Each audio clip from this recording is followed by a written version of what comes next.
আমি সম্প্রতি গিয়েছিলাম আমেরিকা সফরে। সেখানে নিউ ইয়র্কে একটা বক্তব্য রাখতে গিয়ে আমি বলেছিলাম, জামাতে ইসলামী যদি দেশ পরিচালনার সুযোগ পায়, কর্মজীবী মহিলাদের কর্মঘণ্টা 3 ঘন্টা কমিয়ে 5 ঘন্টা করা হবে।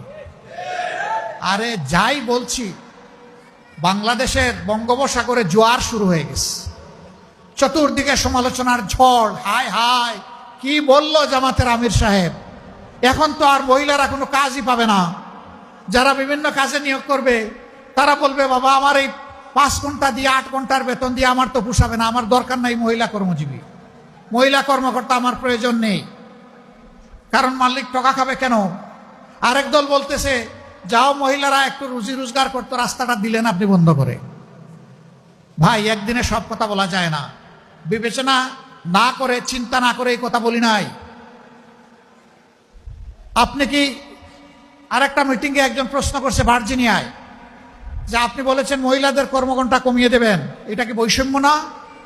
আমরা করব 8 ঘন্টা, তারা করবে 5 ঘন্টা। আমি বললাম অবশ্যই বৈষম্য। আসেন দেখি আর কোনো বৈষম্য আছে কিনা। পুরুষরা বাম দিকে বসেছে, মহিলারা ডান দিকে বসেছে। পুরুষদেরকে বললাম, বোনরা আপনারা শুনবেন না এই প্রশ্ন। পুরুষদেরকে বললাম যে আগামী 1 বছরের ভিতরে পেটে বাচ্চা নেবেন এমন 2-1 পুরুষ থাকলে হাত তুলেন। কেউ তো আর হাত তুলে না, সবাই হাসে আর নিচের দিকে মাথা দেয়, বুঝছে যে আমি কেন প্রশ্ন করছি। আমি বললাম এটা পারবেন না? কয় না না, এটা পারবো কিভাবে? আমি বললাম আচ্ছা ঠিক আছে, বাচ্চা নিতে পারলেন না, আপনার স্ত্রী যে বাচ্চাটা জন্ম দিবেন ওকে একটু বুকের দুধ খাওয়াবেন 2 বছর, যারা তারা একটু হাত তুলেন, নিজের বুকের দুধ। এখন দেখি আবার কেউ হাত তুলে না। আমি বললাম এটাকে বৈষম্য না? একজন পেটে গর্ভধারণ করলো, এরপরে বুকের দুধ দিয়ে বাচ্চাকে বড় করলো, আপনি কিছুই করলেন না, এটাকে বৈষম্য না? তো সে সব কিছু করবে, আবার প্রফেশনাল লাইফে এসে আপনার মতো 8 ঘন্টা কাজ তাকে করতে হবে, এইটাই বৈষম্য।